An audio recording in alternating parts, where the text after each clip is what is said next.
This is my first dive into the world of mukbangs, and I don't know how to feel about that. What up, reader fam? Welcome back to my channel. Today I'm introducing a new series, question mark. If it does well, I might do more of them. We're calling it Books, Brunch, and Babbles, where we babble about books over brunch. Cheers. Blueberry cheers. I was asked by Disney to do a video talking about Rick Riordan books and Rick Riordan Presents books, and I will never say no to that. I'm always game to talk about Rick Riordan books. When Rick Riordan is involved, it's a yes, yes, yes. One of my life goals is to have a sit-down interview with Rick Riordan. One of these days that'll happen. It'll happen, I hope. With that being said, today's video is being sponsored by Disney Book Group, and we're going to be talking about Rick Riordan books and Rick Riordan Presents over brunch. I tried my best to pick out only blue things to eat in honor of our King Percy Jackson. King. Do you ever just think about what Percy and the crew would be like as adults? Because technically they are adults, even though on Rick Riordan's website he's like, they'll be 16 forever. I want that life. I want to be 16 forever. Sweet 16. But what do you think they'd be like as adults? I'm curious. On today's menu, we've got a blueberry smoothie, we've got blueberries, we've got blueberry Greek yogurt, and we've got a blueberry bagel. An explosion of blueberry! I'm gonna be turning into a blueberry by the end of this. Love me some blueberry goodness. Let's dig in. Cheers! Clink, clink. This is actually gonna be so hard for me to eat and talk. I feel like I'm just gonna be talking and not eating at all, but I'm gonna try my best. We're gonna mukbang it up.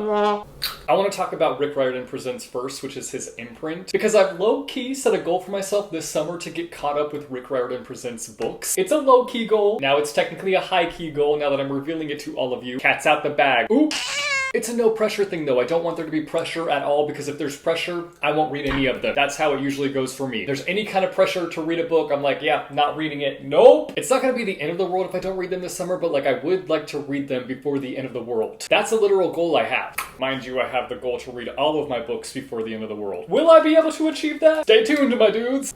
Bagel. I just recently read Dragon Pearl and I flippin' loved it. Flippity-doo-dah, flippity-day. The regret I had for not reading it earlier the second I finished reading this book hit hard. This one is about a girl named Min who comes from a long line of fox spirits. Her brother, who is a part of the Space Forces, ends up going missing, and it's believed that he is suspected to have left his post to go and find the Dragon Pearl, because getting your hands on it comes with immense power. So Min sets out on a journey to find out where her brother has gone. It just held my attention from the start, and it's one of those books where I just got completely lost in it. Completely lost. Where am I? How did I get here? I'm in space? One of those situations. I got lost in the world, I got lost in the characters, and it was just a wild ride. 10 out of 10 would recommend. I'm planning to pop out a book chat for this one over on my second channel at some point, so go subscribe over there if you want to hear all my thoughts on it. This one has a sequel coming out, which I'm really excited about, but it's not coming at us till 2022. And I'm gonna have to buckle my patience seatbelt, because my desire for the sequel is very strong. I need it, I gotta have it, give it to me. I feel like I eat so aggressively on camera. The camera turns on and I'm just like... The next one on my list to get to is The Last Fallen Star. I'm currently 50 pages into this one. It's about an adopted Korean-American girl who is digging into her heritage, discovering her magic, and finding herself on a journey to save her witch clan family. It had a really strong start, which is always really promising. When a book kind of comes right at you from the start, you know it's gonna be good. You're in it to win it. Both of these have elements of Korean culture within them, and I've been really enjoying picking up on all the little cultural bits. Now it's TBR time. These are the ones that are currently on my physical TBR. We've got Arusha and the End of Time, and the second book, Arusha and the Song of Death, which this series now has 4 books in it, and I'm like, slow down, cowgirl, I gotta get caught up. These book series just never wait for me, they just rush on by.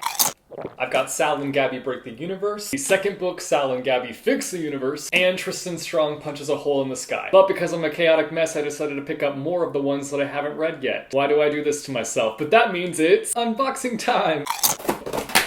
First up, we've got Paula Santiago and the River of Tears, The Storm Runner, Race to the Sun, and City of the Plague God. I love nearly doubling my TBR.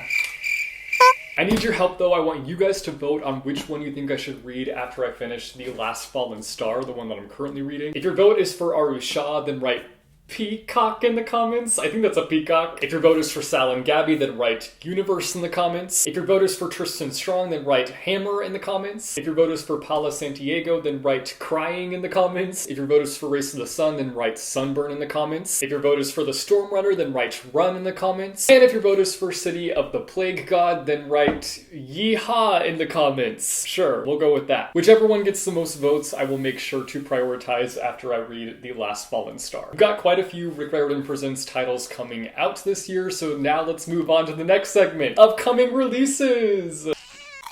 We've got Paulo Santiago and the Forest of Nightmares, which is the second book in the Paulo Santiago series. We've got Paua and the Soul Eater. This will kick off a new series inspired by Southeast Asian mythology. We've got the Cursed Carnival and Other Calamities, which is various stories from various authors about heroes from the author's imaginations, and this comes out September 28th. I love short story collections because it gives you an opportunity to try out different authors. Love a taste test moment. And then we've got the next Tristan Strong book, Tristan Strong Keeps Punching, and that comes out October 5th. It's the third book in the series. Another series that is going to be flying on by me if I don't take the time to get caught up. Now should we dive into the next segment? It's the Rick Riordan TBR. I actually don't even know if I want to get into this, honestly. Because y'all roast me all the time for how behind I am. And to that I say, keep your eyes on your own paper. I'll get to it when I get to it. Aggressive eating, cause I'm angry. Not really. Too many blueberries. Blueberry overload. Let's wash it down with a blueberry drink. I'll get to them when I get to them, and it'll be the best thing ever when I do. But I will say that I think the Heroes of Olympus series is cursed for me, because every time I try to read The Lost Hero, something big in my life happens and I get distracted, and I don't finish it. Serial book ditcher over here. But what I have left from Rick Riordan currently is the Heroes of Olympus series and the Trials of Apollo series. But you know what I have on y'all that you don't have on me? I still get to read them for the first time, and you don't. I'm actually really excited for Rick Riordan's next book, The Daughter of the Deep, which is his modern-day homage to 20,000 Leagues Under the Sea. Under the sea. It'll be fun reading something from him that's kind of outside of this world that he's created, something that we're super familiar with. That book drops October 5th of this year.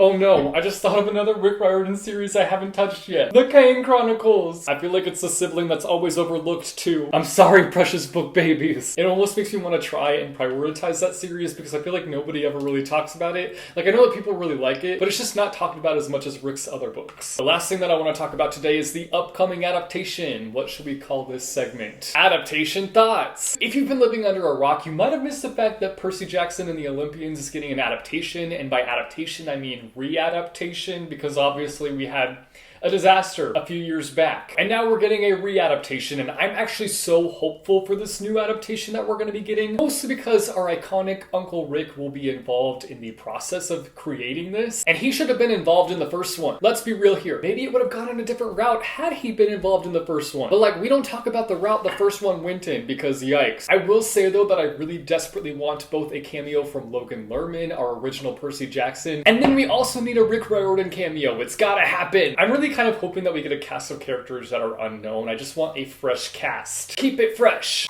That's it for the first episode of Books, Brunch, and Babbles. How did you like it? Should I do another one? Did you guys like it? I liked it because I get to eat and chat all over the place. Two things that I'm really good at, unfortunately. Let me know what things you guys would like to see me talk about in future episodes. Do you have a theme idea? Let me know in the comments down below. Also, let me know down below in the comments which Rick Riordan Presents books you've read and which ones have been your favorite. I want to hear from you. If you like this video, be sure to go and hit that like button. If you want to see more bookish content from me, be sure to go and hit subscribe or go and hit that bell icon and you'll be notified every time I post new videos. As always, thank you guys so much for watching. I hope your day is bright, that tomorrow is brighter. Keep reading what your heart desires, and I will see you soon with a new video. Bye. Oh, it's hard to get a frame. That bagel was good. It was so good. I want another one. I will say I've had too much blueberry stuff though. I think I'm gonna throw up. Which is his modern...